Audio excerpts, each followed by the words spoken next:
சட்டப்பேரவையிலிருந்து திமுக உறுப்பினர்கள் வெளிநடப்பு செய்துள்ளனர். தற்போது அவர்கள் செய்தியாளர்களை சந்தித்து வரும் அந்த நேரடி காட்சிகளை பார்க்கலாம். அவர்கள் இருந்து கொண்டிருக்கிறார்கள், இதுதான் உண்மை.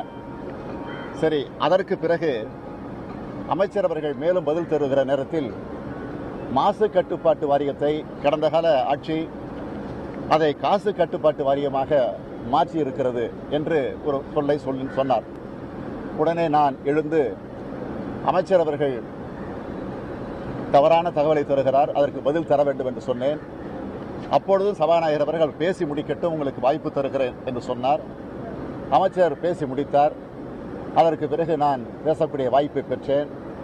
அந்த வாய்ப்பை பயன்படுத்தி நான் சபாநாயகரிடத்திலே ஒரு வேண்டுகோளை வைத்தேன். என்ன என்று கேட்டால், அமைச்சர் அவர்கள் திமுக ஆட்சியிலே மாசு கட்டுப்பாட்டு வாரியம் காசு கட்டுப்பாட்டு வாரியமாக மாறியது என்று ஒரு தகவலை தந்திருக்கிறார்.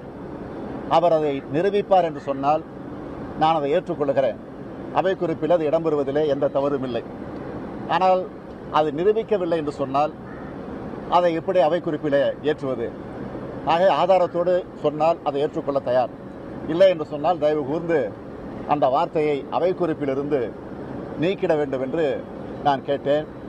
ஆனால் சபாநாயகர் அதற்கு செவி சாய்க்கவில்லை. ஆக இந்த சூழ்நிலையில் அதை கண்டித்து ஒரு அடையாளமாக திராவிட முன்னேற்ற கழகத்தின் சார்பில் நாங்கள் இன்றைக்கு வெளிநடப்பு செய்திருக்கிறோம். இதேபோல நேற்றைய தினமும் இதேபோல ஒரு சம்பவம் நடந்திருக்கிறது. அதிமுகவினுடைய ஆளுங்கட்சியினுடைய சட்டமன்ற உறுப்பினர், ஒரு பெண் சட்டமன்ற உறுப்பினர் பேசுகிற போது தேவையில்லாத வகையில் 2G என்ற ஒன்றை பயன்படுத்தி பேசுகிற போது அதையும் எங்களுடைய உறுப்பினர்கள் எதிர்த்திருக்கிறார்கள்.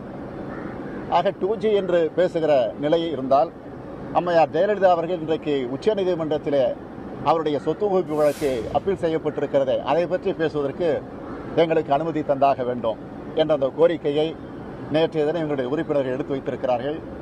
யோசித்து அதை பரிசீலித்து தேவையானால் எடுக்கிறோம் என்று சொல்லி சபாநாயகர் நேற்றைக்கு உத்தரவு போட்டிருக்கிறார்.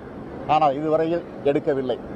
ஆகவே ஜனநாயகத்தை படுகொழிக்கு தள்ளக்கூடிய நிலைகளை தான் ஒரு சர்வாதிகாரியாக ஆளுங்கட்சியாக இருக்கக்கூடிய அதிமுகவுக்கு துதிபாடக்கூடிய ஒரு சபாநாயகராக இன்றைக்கு அவர் செயல்பட்டுக் கொண்டிருக்கிறார். ஆகவே இதை நாங்கள் வன்மையாக கண்டிக்கிறோம். ஆகவேதான் அதை கண்டித்து வெளிநடப்பு செய்திருக்கிறோம். மீண்டும் சபைக்கு போறோம். அதனால வெளிநடப்பு கண்டு போறோம் சொல்லல, எங்கள் கடமை ஆற்றுவதற்கு நாங்கள் மீண்டும் எங்கள் சட்டமன்ற உறுப்பினர் பேசுகிறார்.